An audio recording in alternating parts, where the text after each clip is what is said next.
Bismillahirrahmanirrahim. Assalamualaikum warahmatullahi wabarakatuh.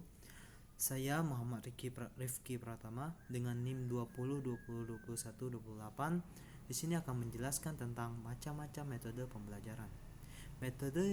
Apabila kita memilih metode yang paling tepat, itu akan menciptakan proses belajar mengajar yang menarik.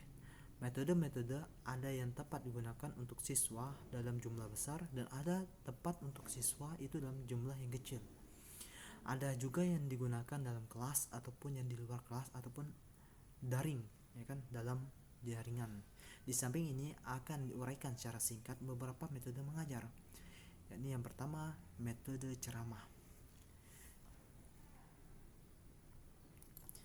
Metode ceramah adalah suatu cara mengajar atau penyajian materi melalui penuturan atau penerapan lisan oleh guru kepada siswa agar siswa itu efektif dalam proses belajar mengajar yang menggunakan metode ceramah.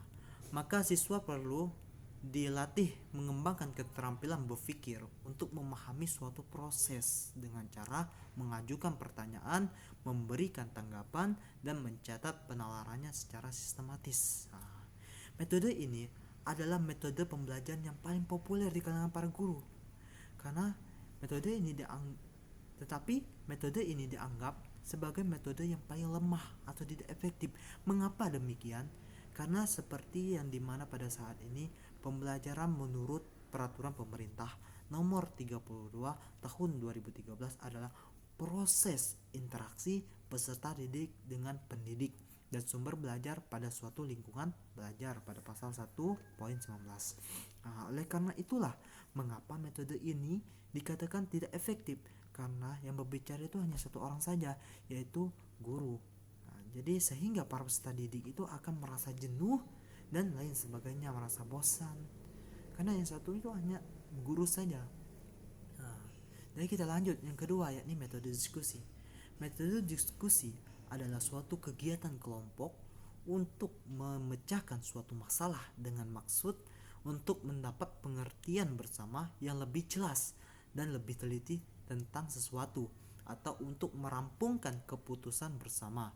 Dalam diskusi, tiap orang diharapkan memberikan sumbangan sehingga seluruh kelompok kembali dengan pemahaman yang sama dalam suatu keputusan atau kesimpulan.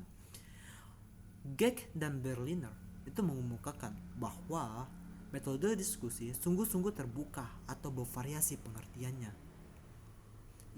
Ini merupakan suatu indikasi betapa sulitnya mendefinisikan metode diskusi secara tepat.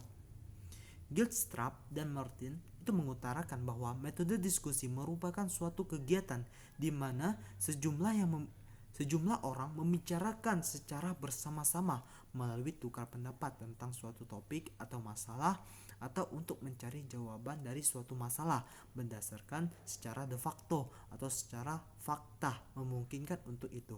Berdasarkan pada uraian di atas,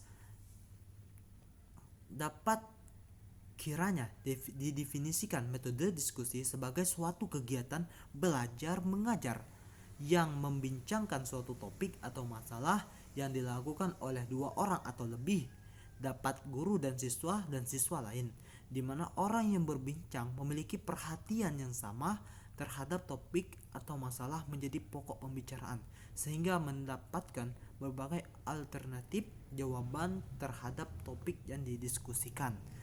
Menurut saya sendiri, di sini metode diskusi ini sama halnya dengan jigsaw learning menurut saya. Karena apa?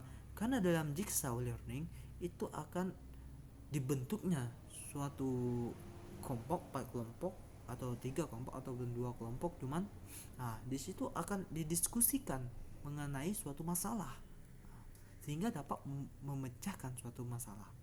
Gitu menurut saya. Sekian, terima kasih. Wassalamualaikum warahmatullahi wabarakatuh.